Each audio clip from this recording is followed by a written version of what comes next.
নমস্কার, আপনারা দেখছেন সময় কলকাতা। সময় নিউজ নিয়ে আমি পৃথা রয়েছি আপনাদের সঙ্গে। এখন চোখ রাখবো বিস্তারিত খবরে। নদিয়ার কালীগঞ্জে পুলিশের বড়সড় সাফল্য। কালীগঞ্জের এক টোটো চালকের বাড়ির মেঝে খুঁড়ে ৩২ লক্ষ টাকা ও ৫০০ গ্রাম হেরোইন সহ নিষিদ্ধ মাদক উদ্ধার করেছে পুলিশ। গোপন সূত্রে খবর পেয়ে এই অভিযান চালায় পুলিশ প্রশাসন।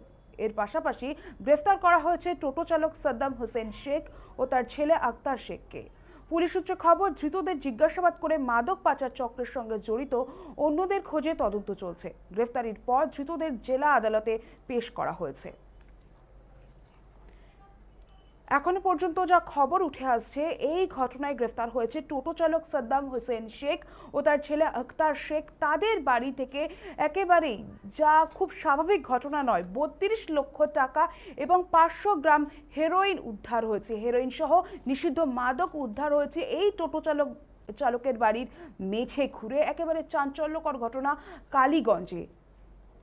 ফোন লাইনে রয়েছেন এই মুহূর্তে আমাদের প্রতিনিধি সায়ন মোদক। সায়ন, একেবারে এটা তো কোনো সচরাচর ঘটনা না। একজন টোটো চালক, তার বাড়ির মেঝে করে ৩২ লক্ষ টাকা এবং তাও না ৫০০ গ্রাম হেরোইন সহ আরও নিষিদ্ধ মাদক উদ্ধার হয়েছে।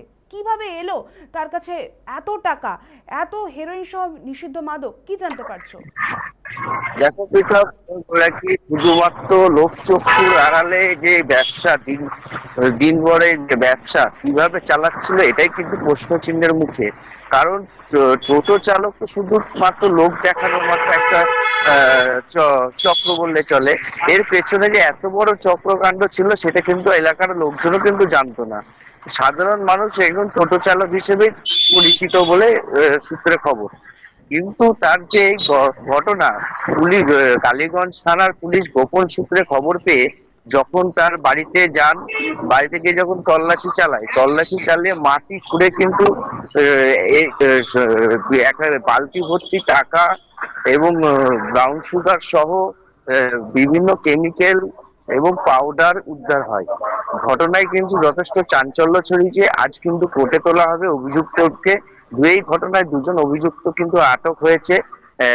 এখনো পর্যন্ত আজ কিন্তু কোর্টে তোলা হবে। ধন্যবাদ পুলিশ সায়ন। একেবারেই বলো।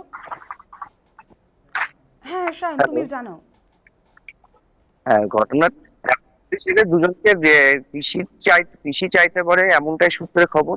পিসি চাওয়ার পর তাদের কাছ থেকে জিজ্ঞাসাবাদ করবে কারো এর সাথে কে বা কারা জড়িত আছে এবং কিভাবে এরা কাজকর্ম করে এবং আরো কোথায় কোথায় কিছু আছে কিনা সমস্তটাই তদন্ত সাপেক্ষ বিষয়। পুলিশ কোর্টে তুলছে। আজকে কোর্টে তোলার পর সমস্ত বিষয়টা স্পষ্ট হবে ধীরে ধীরে। ধন্যবাদ সায়ন আমাদের সঙ্গে থাকার জন্য।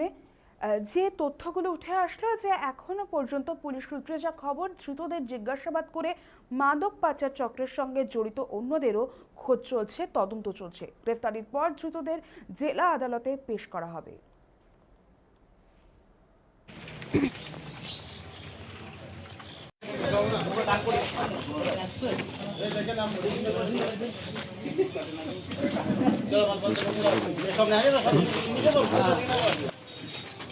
এত টাকা কোথায় পেলেন? কদিন ধরে করছেন হেরোইনের ব্যবসা? কতদিন ধরে?